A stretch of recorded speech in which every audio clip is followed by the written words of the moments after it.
Hello and welcome to IGNOU BAPSH। आज हम BPAG 174 का यूनिट नंबर 12 देखने जा रहे हैं, जिसका टाइटल है recognition of ecological limits of equity and justice. तो शुरुआत करते हैं इंट्रोडक्शन से।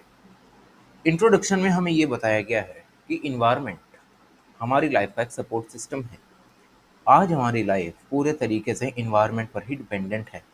अगर इन्वायरमेंट कोलैप्स होता है तो इस प्लेनेट पर लाइफ भी कोलैप्स कर सकती है।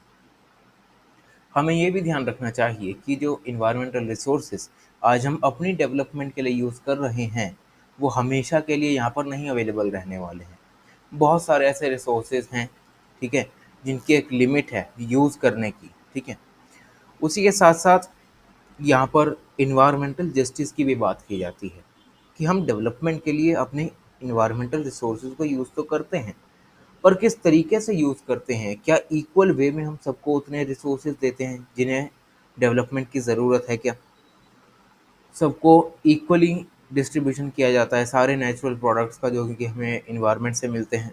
तो ये सारे जो डोमेन्स हैं वो हम इन्वायरमेंटल जस्टिस में पढ़ते हैं कि कैसे हमें इन्वायरमेंट का यूज़ करना चाहिए जिससे कि इक्विटी का राइट लूज़ ना हो किसी भी इंडिविजुअल का, और सबको जस्टिस मिल रहे।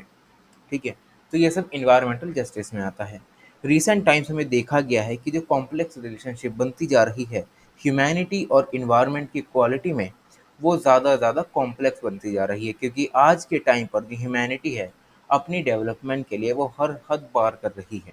मतलब हम कार्बन का एमिशन कर रहे हैं, ग्रीन हाउस गैसेज एमिशन कर रहे हैं, CFCs एमिट कर रहे हैं, जिससे कि हो क्या रहा है, क्लाइमेट चेंज हो रहा है, ग्लोबल वार्मिंग हो रही है, अर्थ का टेम्परेचर डे बाय डे बढ़ता जा रहा है, पोलर आइस कैप जो हमारे हैं वो पिघलते जा रहे हैं।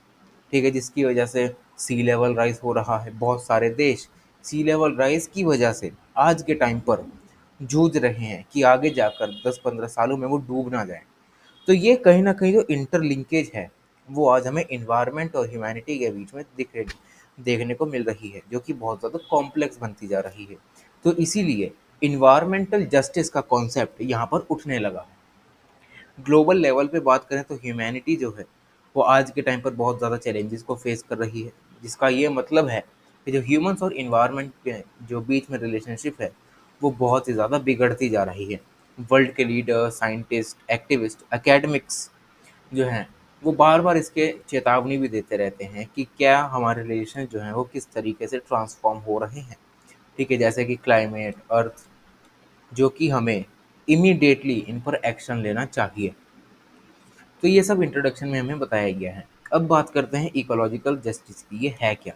इकोलॉजिकल जस्टिस सोशल भी हो सकती है, इन्वायरमेंटल भी हो सकती है, पर इसमें मेन फोकस हमारा इन्वायरमेंटल जस्टिस पे रहने वाला है। इकोलॉजिकल जस्टिस का मतलब ये है कि एवरीथिंग इज़ इंटररिलेटेड। मैंने एग्जांपल में बताया कि कैसे ह्यूमैनिटी की एमिट की हुई गैसेज़ का कैसे बहुत सारे देशों पर असर पड़ता है, ठीक है? ग्लोबल वार्मिंग होती है, सी लेवल राइज़ होता है, तो ये सब।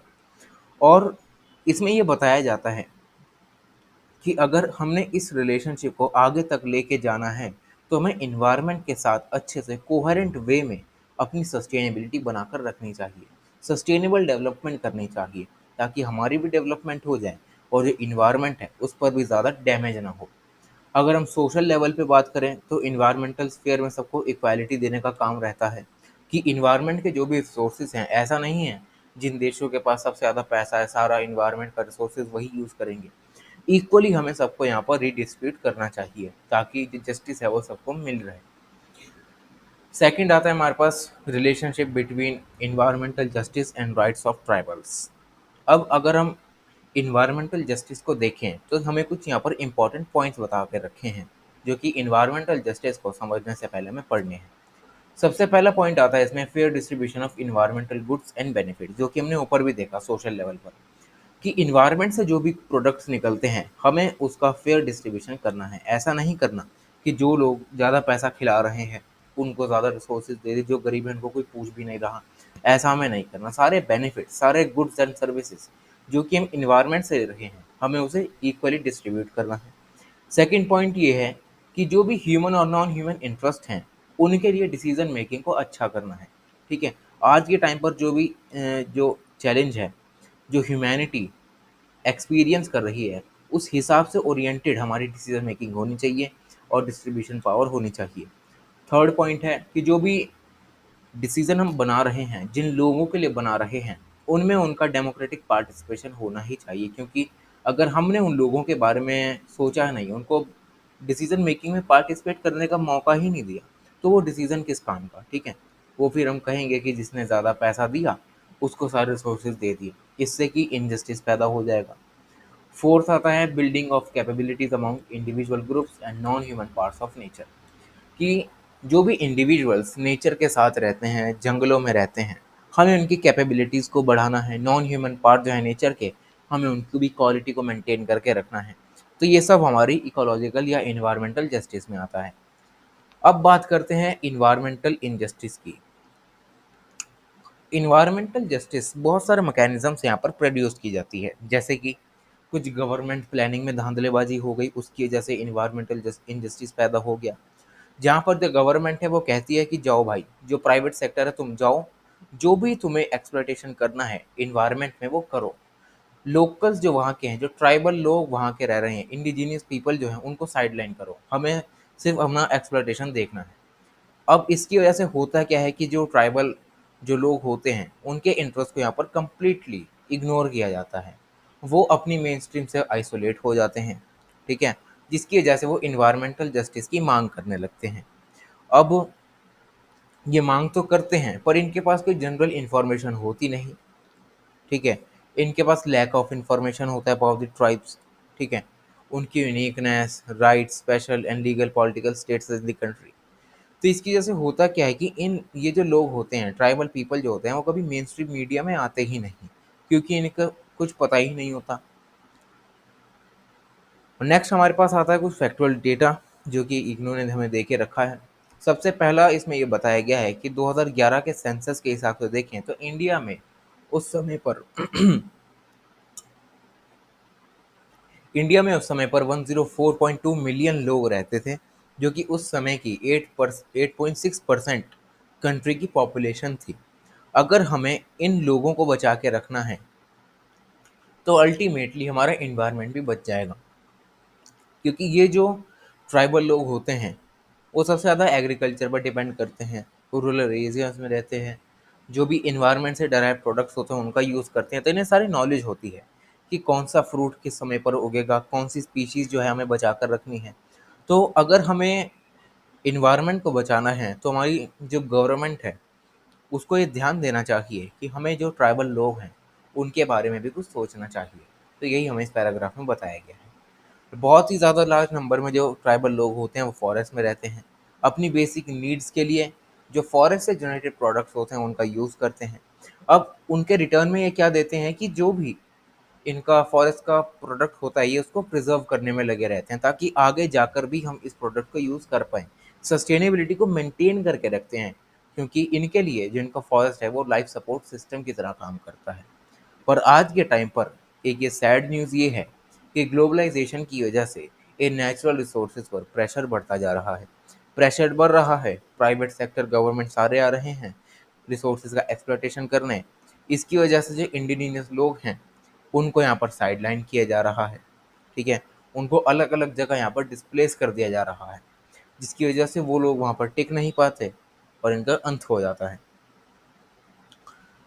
और इंडिया के केस में अगर हम बात करें तो Indian wild life conservation organisations, जैसे कि यहाँ पर wild life first, wild life trust of India, tiger research and conservation trust, तो ये सारे जो ऑर्गेनाइजेशंस हैं, अनफॉर्चुनेटली इसमें बहुत सारे ऐसे केसेस हमें देखने को मिले हैं जहाँ पर इन सभी ऑर्गेनाइजेशंस ने बायोडाइवर्सिटी ऑफ फॉरेस्ट और ट्राइबल लोगों को यहाँ पर डिस्ट्रॉय करने का काम करके रखा हुआ है। पर 2006 के फॉरेस्ट राइट्स एक्ट की वजह से जो भी शेड्यूल्ड ट्राइब्स हैं, जो भी ट्रेडिशनल फॉरेस्ट ड्वेलर्स हैं, जो कि शुरू के समय से ही जंगलों में रहते हुए आ रहे हैं, उनको ये प्रोटेक्शन दी गई है कि उनकी लैंड को गवर्नमेंट प्रोटेक्ट करेगी। उनकी जो कल्टीवेबल लैंड है उनको वहाँ पर किसी भी तरीके का कोई भी एक्सप्लॉयटेशन नहीं देखने को मिलेगा। तो ये सब इंडिया ने 2006 के बाद से यहाँ पर कदम उठाए हैं। अगर हम इन्वायरमेंटल इनजस्टिस का एग्जांपल यहाँ पर देखें तो सबसे बड़ा एग्जांपल आता है हमारे पास नर्मदा डैम एविक्शन का, जहाँ पर 12 दिसंबर 1979 को यहाँ पर ये इंडियन गवर्नमेंट द्वारा अनाउंस किया जाता है कि जो सरदार सरोवर डैम है, हमें उसकी हाइट बढ़ानी है। हाइट बढ़ाने के लिए यहाँ पर नर्मदा जो रिवर है, उस पे 30 मेजर डैम, 135 मीडियम डैम और 3000 स्मॉल डैम्स, ये यहाँ पर अनाउंस किया जाता है कि ये हम सब यहाँ पर बनाने वाले हैं। उस समय पर इसके लिए बहुत ज़्यादा प्रोटेस्ट भी होते हैं, पर सभी प्रोटेस्ट को साइडलाइन करते हुए इंडियन गवर्नमेंट उस समय की यहाँ पर अपना डिसीजन सुना देती है कि हम तो ये सब बनाने वाले हैं। अब इसमें इंडियन गवर्नमेंट का स्टैंड ये रहता है कि अगर हमने ये सब प्रोजेक्ट को पूरा कर लिया तो 40 मिलियन जो लोग हैं उनको यहाँ पर पानी मिल सकेगा, ताकि वो इलेक्ट्रिसिटी भी प्रोड्यूस कर सकें और एजुकेशन फैसिलिटीज़ भी उनको पहुँच सकें। और इस सभी को अचीव करने के लिए 2 लाख जो लोग होते हैं उनको डिस्प्लेस कर दिया जाता है। और इनमें से बहुत सारे जो मेजॉरिटी लोग होते हैं वो आदिवासी ट्राइब्स होते हैं। 450 फैमिलीज़ को डिस्प्लेस कर दिया जाता है, जो कि इंडिजिनस बैगा और गोंड कम्युनिटीज़ की होती हैं, जिन्हें यह कहा जाता है कि हमें कान्हा टाइगर रिजर्व जो मध्य प्रदेश में है, हमें उसे यहाँ पर प्रोटेक्ट करना है, तो इसीलिए हमको तुम्हें डिस्प्लेस करना पड़ रहा है। तो ये सब यहाँ पर डिस्प्लेसमेंट का काम चलता रहता है। तो इसी की वजह से यहाँ पर जो ट्राइबल कम्युनिटीज़ होती हैं, आदिवासी लोग जो होते हैं, वो जस्टिस की मांग करने लगते हैं, क्योंकि वो ये मानते हैं कि वो ओरिजिनल फॉरेस्ट डिवेलिंग कम्युनिटीज़ हैं, जिनका स्मॉलेस्ट इकोलॉजिकल फुटप्रिंट या कार्बन फुटप्रिंट मान सकते हैं। कार्बन फुटप्रिंट का कम इसलिए होता है क्योंकि ना तो ये बाइकें वगैरह चलाते हैं, ना कोई इन्होंने इंडस्ट्री खोल के रखी है जिसमें से कोई धुएं वगैरह निकले, पॉल्यूशन हो। तो इसीलिए यहाँ पर जस्टिस की मांग करते हैं, ताकि इनके होमलैंड जो हैं वो यहाँ पर प्रोटेक्टेड रहें और डेवलपमेंटल प्रोजेक्ट्स के नाम पर इनके होमलैंड को इनसे छीना ना जा सके। और आज के टाइम पर अनफॉर्चुनेट बात ये है कि आज भी हम इन ट्राइबल लोगों को हेल्प नहीं कर पा रहे हैं। भले ही हमने जो फॉरेस्ट राइट्स एक्ट है 2006 का, वो हमने इम्प्लीमेंट किया हो, पर आज इसके इतने अच्छे रिजल्ट हमें नहीं देखने को मिल रहे हैं। अगर हमें चाहिए कि हम इन फॉरेस्ट ड्वेलर्स को अच्छे से मॉनिटर करें, ठीक है, इनको प्रिजर्व करके रखना चाहें, तो हमें इस एक्ट को विजिलेंटली यहाँ पर मॉनिटर करना चाहिए, ताकि इन्वायरमेंटल जस्टिस हम यहाँ पर इम्प्लीमेंट कर सकें। अब बात आती है हमारे पास सिग्निफिकेंस ऑफ इंडिजिनियस पीपल, कि हमने शुरू से ही देखा कि इंडिजिनियस पीपल ये करते हैं, वो करते हैं। अब इनका रिलेशन क्या होता है फॉरेस्ट के साथ, ये इन्वायरमेंट के साथ, हम ये देखने वाले हैं। सबसे पहले इंडिजिनियस पीपल बहुत सारे चैलेंज झेलने को मिल रहे हैं उन्हें, पर at the same particular point of time उनकी जो ट्रेडिशनल नॉलेज है फॉरेस्ट को लेकर, कि कौन सी प्रजाति जो है किसी भी प्लांट या एनिमल की, हमें उसे प्रिजर्व करके रखना है, ठीक है, उसको मॉनिटर करके रखना है, तो ये इन्हें अच्छी खासी नॉलेज होती है, जिसके यूज़ करके हम यहाँ पर सस्टेनेबल इकोनॉमिक ग्रोथ कर सकते हैं, इन्वायरमेंटल कंसिड्रेशन को इम्प्लीमेंट कर सकते हैं। तो ये इसलिए हमारे पास जो इंडिजिनस लोग हैं वो इतने ज़्यादा इम्पोर्टेंट हैं। बहुत सारे प्लांट्स यहाँ पर ये कंजर्व करके रखते हैं। उनका ये बिलीव भी रहता है कि ये जो हमारे प्लांट्स और एनिमल्स हैं, इनमें हमारे भगवान बसते हैं, इसलिए हम इनको प्रोटेक्ट करके रखना चाहते हैं। तो ये सब इनका कहना रहता है। सबसे पहले बात करते हैं कि जो ये इंडिजिनस पॉपुलेशंस हैं, ये प्लांट्स और फौना को कैसे यहाँ पर कंजर्व करके रखती हैं। तो जो ये इंडिजिनस पॉपुलेशन होती है, ये बहुत सारे प्लांट्स की और जो एनिमल्स की स्पीशीज़ होती है। स्पेशली अगर हम प्लांट्स की स्पीशीज़ देखें, जैसे कि राइस, मेज़, millets, grains, legumes, fruits and vegetables, जो कि डाइवर्स एग्रो इकोलॉजिकल क्लाइमेट से यहाँ पर ओरिजिनेट होती हैं, तो ये उनको कंजर्व करने का काम करते हैं। फॉर एग्जांपल यहाँ में एक राइस का एग्जांपल दिया गया है, जैसे कि कुछ राइस की वैरायटीज़ हैं, जैसे कि पताम्बी, चंपारा, वलसन, जो कि परियार, खासी, जतिन, ये कुछ ऐसे ट्राइब्स हैं नॉर्थ ईस्टर्न इंडिया में जो इस राइस की वैरायटी को संभाल कर रखती हैं। और ये कहा जाता है कि जो ये वैरायटी को कंजर्व करके रखते हैं, वो आज के टाइम पर जो भी राइस अवेलेबल है मार्केट में, उससे सुपीरियर क्वालिटी का होता है। इसमें अरोमा ज़्यादा होता है, इसकी ग्रेन क्वालिटी अच्छी होती है, प्रोटीन कंटेंट इसमें अच्छा खासा होता है, डाइजेस्टिबिलिटी को यहाँ पर ये इंश्योर करता है अच्छे से, और ये कभी भी पेस्ट, इंसेक्ट्स और डिसीजेज से यहाँ पर आसानी से ये लड़ लेता है, ये इसको रेजिस्ट कर देता है। तो ये सब हम एक अच्छा एग्जाम्पल मान सकते हैं कि जो ये इंडिजिनियस पॉपुलेशंस होती हैं, जो फॉरेस्ट ड्वेलर्स होते हैं, वो हमारे इन्वायरमेंट के लिए कितने ज़्यादा ज़रूरी हैं। सेकंड पॉइंट आता है कंजर्विंग द एंडेंजर्ड स्पीशीज।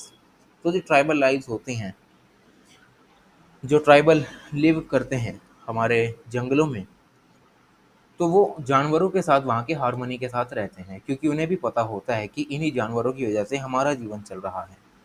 इसीलिए कुछ एंडेंजर्ड स्पीशीज को भी यहाँ पर प्रिजर्व करने का काम करते हैं। फॉर एग्जाम्पल के रूप में देखें तो एक community led blackbuck conservation initiative यहाँ पर ओडिशा में लिया गया है कुछ फॉरेस्ट ड्वेलर्स द्वारा, ताकि जो ब्लैक बक्स उस एरिया में रह रहे हैं उनकी पॉपुलेशन को इंक्रीज किया जा सके। ठीक है।